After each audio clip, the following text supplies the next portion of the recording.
지난 시간 우리는 에베소서 6장 14절 앞부분을 통해 진리로 너희 허리띠를 띠라는 말씀을 살펴보았습니다. 바울은 영적 전쟁을 말하면서 가장 먼저 무기를 들라고 하지 않았습니다. 흩어진 삶을 묶어라, 기준을 분명히 하라고 말했습니다.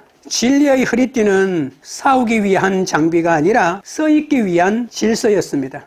진리는 우리를 강하게 만드는 무기가 아니라 삶을 흔들리지 않게 붙잡아주는 기준이었습니다. 오늘 바울은 그 다음 장비를 말합니다. 의의 호심경을 붙이고, 이제 바울은 삶의 기준을 넘어 우리의 가슴, 마음의 중심을 다룹니다. 적의 공경이 가장 집중되는 자리, 정체성과 양심이 흔들리는 자리에 무엇으로 덮고 서 있어야 하는지를 말하려 합니다.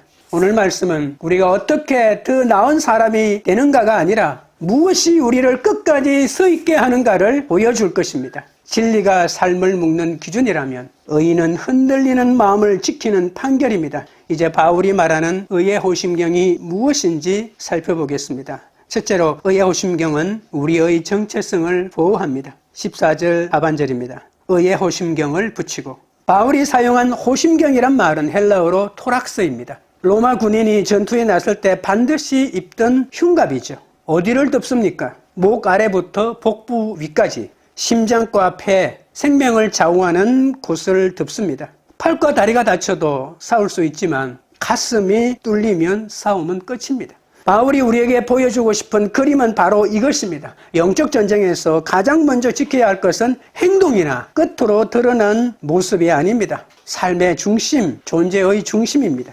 그래서 의인은 투구도 아니고 방패도 아닙니다. 호심경입니다. 심장을 덮는 갑주라는 말입니다. 의인은 우리를 착하게 보이는 장비가 아닙니다. 우리의 심장이 무너지지 않게 지켜주는 장비입니다. 이 의의 호심경이 무엇인지 예수님은 누가복음 15장에서 보여주십니다. 탕자의 이야기입니다. 탕자는 아버지를 떠나 완전히 실패했습니다. 모든 것을 잃었습니다. 하지만 진짜 문제는 실패 그 자체가 아니었습니다. 그가 자기 자신을 어떻게 바라보고 있느냐입니다. 그는 이렇게 말합니다. 아버지여, 나는 이제 아들이라 불리기를 감당하지 못하겠나이다. 겸손해 보이지만 이것은 회개라기보다는 무너진 정체성을 고백하는 겁니다. 그는 말하고 있습니다. 나는 더 이상 아들이 아니다. 왜? 내 행동 때문에 내 신분이 바뀌었다. 탕자가 무너진 것은 돈 때문도 환경 때문도 아닙니다. 정체성 때문입니다. 그러나 아버지는 그의 말을 끝까지 듣지 않으십니다. 설명하게 하지도 두고 보지도 지켜보지도 않습니다. 그냥 달려와 안으시고 옷을 입히고 반지를 끼우며 선언하십니다. 이는 내 아들이라. 아버지는 아들의 실패를 부인하지 않으셨습니다. 그러나 아들의 신분이 수정되는 것을 단호하게 거절하셨습니다. 행동은 무너졌을지라도 신분은 무너지지 않았습니다. 아버지는 아들을 밖에 세워두지 않고 곧바로 집 안으로 들이십니다. 잔치를 열어 아들의 자리를 회복시키십니다. 아들은 다시 아들로서 있는 자리로 돌아옵니다. 바로 이 순간 우리는 의의 호심경을 볼 수 있습니다. 여러분, 성경에서 말하는 의는 단순히 죄가 없는 상태를 뜻하지 않습니다. 의란 하나님 앞에서 너는 의롭다, 이 판결은 끝났다라고 이미 선언받은 자리입니다. 그러니까 의는 오늘 내가 잘했느냐 못했느냐의 문제가 아니라 하나님이 나를 어떻게 부르시느냐의 문제입니다. 탕자가 아들로 회복된 순간 그의 의는 환경이나 행위에서 비롯된 것이 아니라 아버지의 선은 아버지의 의로 덮인 상태였다는 말입니다. 우리는 바로 이 의 위에 다시 서야 합니다. 우리가 다시 서는 근거는 회복된 행실이 아니라 회복된 신분입니다. 하나님 아버지의 의가 아들의 가슴을 다시 덮어주는 사건, 이것이 바로 의의 호심경입니다. 호심경이 벗겨지면 하나님을 떠나는 것이 아니라 하나님 앞에 서는 방식을 스스로 바꾸게 됩니다. 더 이상 아들로 서지 못하고 설명하고 변명하며 조건을 붙입니다. 기도할 때도 예배할 때도 이 질문을 먼저 합니다. 이 정도면 나와도 될까? 은혜를 구하는 사람이 아니라 눈치를 보는 사람이 됩니다. 이게 가장 위험한 신앙의 모습 아니겠습니까? 하나님을 떠난 것이 아니라 하나님 앞에 서는 자리를 스스로 낮추어 버립니다. 아들이면 당당하게 하나님 앞에 나가야 되는데 나 같은 게 무슨 기도를, 나 같은 게 무슨 예배를, 왜? 내 행동 보니까 이러면서 난 아들로 신분이 회복되었는데 불구하고 나는 아들 아니라고 말하고 있다는 겁니다. 탕자처럼 말입니다. 의의 호심경은 바로 이 지점에서 우리를 붙들어주는 하나님의 장비입니다. 실패한 뒤에도 다시 계산하지 않게 합니다. 다시 증명하지 않게 합니다. 다시 아들로 쓰게 하는 것이 바로 의의 호심경입니다. 우리는 여전히 정체성을 공격받는 전쟁터에 살고 있습니다. 사탄은 우리의 행동을 먼저 공격하지 않습니다. 자격을 흔듭니다. 신분을 흔듭니다. 너는 실패자다. 내가 하나님의 자녀일 수 있느냐? 그런 상태로 하나님 앞에 설 수 있느냐? 이 공격 앞에서 무너지는 것은 능력이 아니라 존재입니다. 의의 호심경이 벗겨질 때 우리는 행동보다 먼저 신분을 내려놓습니다. 그러나 의의 호심경을 붙인 사람은 다릅니다. 상황이 흔들려도 이렇게 말합니다. 나는 완전하지 않다. 그러나 나는 그리스도 안에서 의롭다. 이 의는 내가 쌓아 올린 인격의 성취가 아닙니다. 그리스도께서 이미 이루시고 내게 입혀주신 의입니다. 그러므로 실패했을 때 이렇게 고백하십시오. 나는 여전히 하나님의 자녀다. 나는 예수의 피로 의롭다. 오늘 또 나는 아들로 불린다.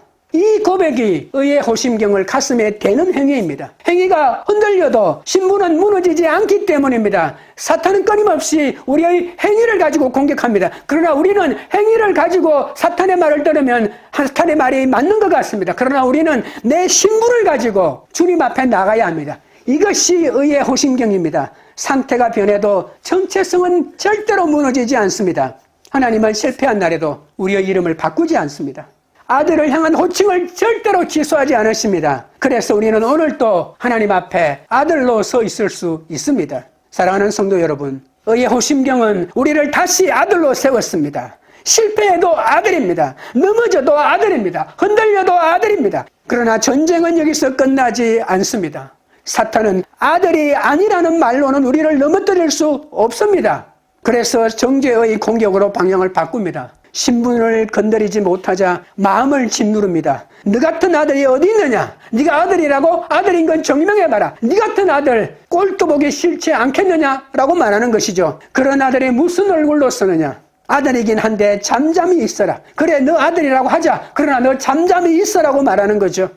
우리의 기쁨을 빼앗고 자격을 흔들고 담대함을 꺾어버립니다. 이때 의의 호심경이 붙어 있으면 아들의 기쁨을 빼앗으려는 정죄에도 흔들리지 않습니다. 아들의 신분을 붙잡고 끝까지 서 있을 수 있게 만들어주기 때문입니다.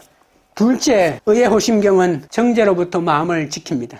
성경이 말하는 의는 죄가 없다는 주장이 아닙니다. 의의 호심경은 나는 죄가 없다고 주장하는 장비가 아니라 너는 더 이상 정죄받지 않는다라는 우리를 지켜주는 갑주입니다. 사탄의 가장 강력한 무기는 유혹이 아닙니다. 죄를 짓게 만드는 것이 아니라 죄 후에 회개하지 못하게 만드는 정죄입니다. 그는 성도의 양심을 붙들고 끊임없이 속삭입니다. 내가 이런 상태로 기도할 수 있겠느냐? 그런 모습으로 예배드릴 자격이 있겠느냐? 내가 감히 하나님 앞에 설 수 있겠느냐? 이 정죄는 죄가 있다는 사실을 말하는 것이 아닙니다. 성령의 책망은 언제나 회개의 길을 열어줍니다. 울게 하시지만 다시 오게 하시고 낮아지게 하시지만 다시 하나님께로 나아오게 하십니다. 그러나 정죄는 하나님께 나오지 못하게 막습니다. 내가 틀렸다가 아니라 너는 끝났다라고 말하고 돌이키라가 아니라 이제는 자격이 없다라고 속삭입니다. 정죄는 죄의 크기를 묻지 않고 하나님과의 관계를 끊어버립니다. 성령의 책망은 항상 회개의 길로 우리를 이끌어가지만 정죄는 방향을 잃게 하고 하나님께 서 계신 자리에서 한 발 물러서게 만드는 공격입니다. 성령의 책망은 사랑의 손길이지만 정죄는 문을 열지 못하도록 마음을 붙잡는 손길입니다. 우리가 느끼는 불안과 위축이 성령의 음성인지 정죄의 속삭임인지 분별해야 합니다. 하지만 하나님의 법정에서는 이미 판결이 났습니다. 의의 호심경이란 이 판결문을 가슴에 붙이고 전장에 쓰는 것입니다.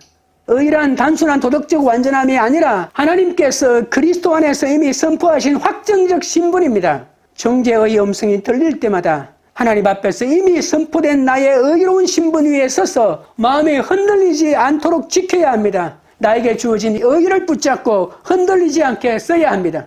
성경은 단호하게 말합니다. 그러므로 이제 그리스도 예수 안에 있는 자에게는 결코 정죄함이 없나니, 이 사실은 위로의 문장이 아니라 영적 전쟁 한복판에서 내려진 하나님의 판결문입니다. 이 판결이 말로만 선포된 것이 아니라 한 사건 속에서 실제로 어떻게 집행되었는지를 예수님께서 보여주셨습니다. 요한복음 8장의 간음한 여인 이야기입니다. 사람들은 그 여인을 한가운데에 세워놓고 말합니다. 이 여자는 현장에서 잡혔습니다. 율법의 결론은 분명합니다. 돌로 치라는 것입니다. 그러나 그 여인의 가장 큰 위기는 죄 자체가 아니었습니다. 그를 완전히 끝내려 했던 것은 정죄였습니다. 그때 사람들은 여인을 돌로 치라고 하지만 예수님은 먼저 정죄를 끊으시고 말씀하십니다. 너희 중에 죄 없는 자가 먼저 돌로 치라. 나도 너를 정죄하지 아니하노니. 예수님은 죄를 가볍게 여기지 않으셨습니다. 예수님은 분명히 가라, 다시는 죄를 범하지 말라고 하셨습니다. 예수님은 죄를 가볍게 다룬 것이 아닙니다. 예수님은 먼저 정죄를 끊으시고 그 다음에 새 삶으로 나아가도록 하셨습니다. 오늘날 많은 사람은 순서를 바꾸어 먼저 바르게 살기를 요구합니다. 그러나 정죄가 제거되지 않는 결단은 오래가지 못하고 하나님께 나아가는 힘을 잃게 합니다. 의의 호심경은 죄를 부인하는 갑주가 아니라 정죄를 차단하는 갑주입니다. 정죄가 끊어져야 회개할 수 있고 정죄가 끊어져야 다시 하나님께 나아갈 수 있습니다. 요한복음 8장 이야기는 특별한 이야기가 아니라 오늘 우리의 영적 현실을 말해주고 있습니다. 그러나 문제가 있습니다. 하나님의 판결문은 이미 선포되었습니다. 그런데도 우리는 여전히 마음 한구석에서 다른 소리를 계속 듣고 있다는 겁니다. 정죄는 소리를 높이지 않습니다. 너는 끝났다고 외치지 않습니다. 대신 이렇게 속삭입니다. 지금은 아니다. 조금 더 나아지면 그때 기도하라. 이 상태로 예배드리면 형식적인 예배에 불과해진다. 여러분, 이 말이 겸손해 보이십니까? 신앙의 깊이가 있는 것처럼 들리십니까? 아닙니다. 이것은 회개로 이끄는 소리가 아니라 믿음을 후퇴시키고 하나님께서 계신 자리에서 우리를 한 발 물러서게 만드는 정죄의 속삭임입니다. 정죄는 우리를 세우지 않습니다. 정죄는 우리를 일으켜주지 않습니다. 정죄는 우리를 그대로 주저앉힙니다. 하나님 앞에서 서 있지 못하게 만듭니다. 이것이 정죄의 수법입니다. 사도 바울은 이 싸움을 모르는 사람이 아니었습니다. 그는 실패보다 더 무서운 것이 무엇인지 알고 있었습니다. 실패 이후에 밀려오는 정죄입니다. 그래서 로마서 7장에서 자신의 실패를 숨기지 않습니다. 원함은 내게 있으나 선을 행하는 것은 없노라. 오라, 나는 공고한 사람이로다. 그런데 그 절규 바로 뒤에서 하나님은 침묵하지 않으십니다. 변명도 요구하지 않으십니다. 조건을 달지 않으십니다. 하나님은 판결하십니다. 그러므로 이제 그리스도 예수 안에 있는 사람에게는 결코 정죄함이 없나니 바울은 말하지 않습니다. 이제 너는 절대 실패하지 않을 것이다. 이제 다시는 죄를 짓지 않을 것이다. 그런 말 한 번도 한 적이 없습니다. 다만 그는 하나만 선포합니다. 정죄는 끝났다. 이것이 하나님의 법정에서 이미 내려진 판결입니다. 정죄의 가장 무서운 점은 우리를 나쁜 사람으로 만드는 것이 아닙니다. 정죄의 가장 무서운 점은 하나님 앞에 침묵하게 만든다는 것입니다. 기도를 못하게 만드는 것이 아니라 기도할 말을 잃게 만듭니다. 예배를 떠나게 만드는 것이 아니라 예배의 자리에 앉아 있으면서도 한 발 물러있게 만든다는 겁니다. 정죄에 오래 노출되면 기도가 흔들리고 예배가 흔들리고 결국 사명의 자리도 흔들립니다. 그래서 의의 호심경은 죄를 없애는 장비가 아닙니다. 정죄 속에서도 하나님 앞에 계속 서 있게 만들어주는 갑주입니다. 의의 호심경은 우리에게 스스로를 변호하게 하라고 주어진 장비가 아닙니다. 이미 끝난 하나님의 판결을 가슴에 붙이십시오. 정죄는 끝났다. 이 하나님의 판결문을 가슴에 붙이라는 말입니다. 그리고 그 자리에서 물러서지 마시기 바랍니다. 정죄의 속삭임이 들려와도 자리를 떠나지 않는 사람, 말씀 앞에 그대로 서 있는 사람, 예배의 자리에서 물러서지 않는 사람, 그 사람이 끝까지 서는 사람입니다. 셋째로 의의 호심경은 전열을 이탈하게 하지 않습니다. 바울은 에베소서 6장에서 2번이나 반복하는 단어가 있습니다. 섰어, 그리고 다시 서라. 이 반복은 우연이 아닙니다. 에베소서 6장의 목표는 공격이 아닙니다. 버팀입니다. 전열에서 이탈하지 않는 것이 곧 승리입니다. 우리가 끝까지 서는 힘은 우리의 결단이 아닙니다. 우리 안에 덮인 의입니다. 의가 마음을 덮지 않으면 작은 흔들림에도 우리는 쉽게 물러갑니다. 그래서 의는 단순한 신앙적 용기가 아닙니다. 하나님 앞에서 우리의 자리를 확정하는 힘입니다. 영적 전쟁에서 가장 위험한 순간은 잠시 흔들릴 때가 아닙니다. 진짜 위기는 그 자리에서 물러설 때입니다. 사탄은 성도를 쓰러뜨리는 데서 멈추지 않습니다. 반드시 이렇게 말합니다. 이제 내 자리는 없다. 너는 다시 설 수 없다. 차라리 물러나라. 그래서 의의 호심경은 마음을 위로하는 장비가 아니란 말을 이해하시기 바랍니다. 전열 이탈을 막는 장비입니다. 의가 무너지면 정체성이 흔들리고, 정체성이 흔들리면 정죄가 밀려오고, 정죄에 오래 노출되면 우리는 예외 없이 뒤로 물러갑니다. 하나님의 전열에서 이탈한다는 말입니다. 많은 성도가 교회를 떠나는 이유가 믿음이 없어서가 아닙니다. 죄가 있어서가 아닙니다. 정죄에 오래 노출되었기 때문입니다. 기도의 자리에서 물러서고 예배 가운데 마음을 다치면 섬김의 자리에서도 뒤로 빠지게 됩니다. 전절 이탈은 어느 날 갑자기 일어나지 않습니다. 아주 작은 물러섬이 반복될 때 우리는 어느새 진열 밖에 서 있게 됩니다. 성경은 이 사실을 분명히 보여줍니다. 하나님께 쓰임받은 사람들 가운데 죄를 한 번도 짓지 않은 사람은 없습니다. 그러나 결정적인 차이가 하나 있습니다. 넘어졌어도 자리를 지킨 사람이 있고 서 있었지만 물러선 사람이 있습니다. 다윗을 보십시오. 다윗은 큰 죄를 지었습니다. 그러나 그는 죄를 범한 후에도 하나님 앞에서 도망치지 않았습니다. 변명하지 않았고 책임을 전가하지 않았습니다. 시편 51편에서 그는 울부짖습니다. 하나님이여, 내 속에 정한 마음을 창조하시고 주의 성령을 내게서 거두지 마옵소서. 다윗은 무너졌지만 전열에서 이탈하지 않았다는 겁니다. 반면 사울은 달랐습니다. 사울의 죄는 다윗에 비하면 훨씬 작아 보입니다. 하지만 그는 하나님과 말씀 앞에 엎드리기보다 사람 앞에서 체면과 왕의 자리에 서 있기를 택했습니다. 그 순간 그는 왕자에 있었지만 영적으로는 이미 전열을 이탈한 사람이었습니다. 하나님은 죄의 크기를 보지 않으십니다. 넘어졌을 때 어디에 서 있는지를 보십니다. 의의 호심경은 우리를 완벽하게 만드는 갑주가 아닙니다. 넘어졌어도 하나님 앞에서 물러서지 않게 하는 갑주입니다. 다윗은 무너졌지만 자리를 지켰습니다. 오늘 우리에게 중요한 질문은 이것입니다. 문제는 내가 흔들렸는가가 아니라 지금도 하나님 앞에 서 있는가입니다. 오늘 마귀는 우리에게 넘어졌느냐고 묻지 않습니다. 그는 이렇게 묻습니다. 그래서 이제 어떻게 할 거야? 의의 호심경을 붙인 사람은 분명히 말합니다. 나는 다시 선다. 나는 전열을 이탈하지 않는다. 나는 그리스도의 의로 가슴이 덮인 사람이다. 바울이 말하는 승리는 적을 모두 쓰러뜨린 상태가 아닙니다. 끝까지 서 있는 상태입니다. 전열에서 흔들리지 않는 근거는 우리 안에 의가 있기 때문입니다. 하나님께서 그리스도 안에서 선포하신 나는 의롭다는 선언이 우리 가슴에 있을 때 사탄이 공격해도 흔들리지 않고 서 있을 수 있습니다. 의는 단순히 마음의 위로나 격려가 아니라 실제로 우리를 하나님 앞에 고정시키는 힘입니다. 그러므로 성도 여러분, 오늘 다시 붙이십시오. 의의 호심경을 가슴에 대십시오. 정체성을 지키십시오. 정죄를 끊어내십시오. 그리고 전열에서 물러서지 마십시오. 오늘 우리 앞에 남아있는 질문은 이것입니다. 나는 넘어졌는가가 아니라 나는 지금 어디에 서 있는가입니다. 요즘 자동차에는 차선 이탈 방지 장치가 있습니다. 운전자가 피곤해져서 잠깐 방향을 놓치면 차가 스스로 경고음을 내고 때로는 핸들을 바로 잡아줍니다. 이 장치는 운전자가 완벽해서 필요한 장치가 아닙니다. 오히려 운전자가 실수할 수 있다는 전제를 깔고 사고를 막기 위해 달아나온 장치입니다.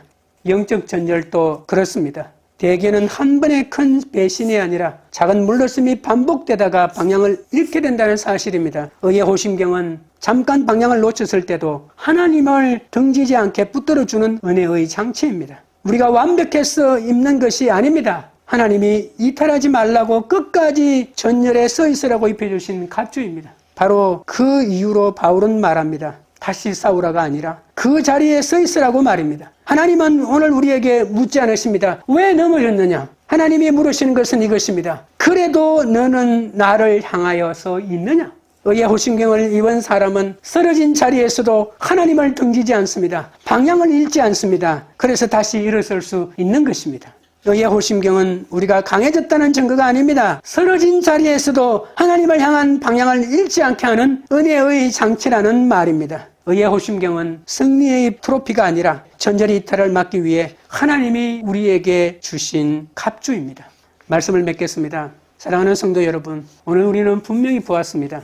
영적 전쟁의 승리는 강해지는 데 있지 않습니다. 끝까지 서 있는 데 있습니다. 우리는 이미 그리스도 안에서 의롭다 하심을 받은 사람들입니다. 이 의는 우리가 잘해서 얻은 상태가 아니라 하나님께서 이미 내려주신 확정된 신분입니다. 의의 호심경은 정죄가 몰려와도 마음을 지켜 전열에서 이탈하지 않게 하는 은혜의 장치입니다. 그러므로 오늘 우리의 결단은 이것입니다. 우리는 쓰러질 수는 있어도 물러서지 않습니다. 우리는 흔들릴 수 있어도 자리를 버리지 않습니다. 우리는 더 세게 싸우기보다 끝까지 서 있기를 선택합니다.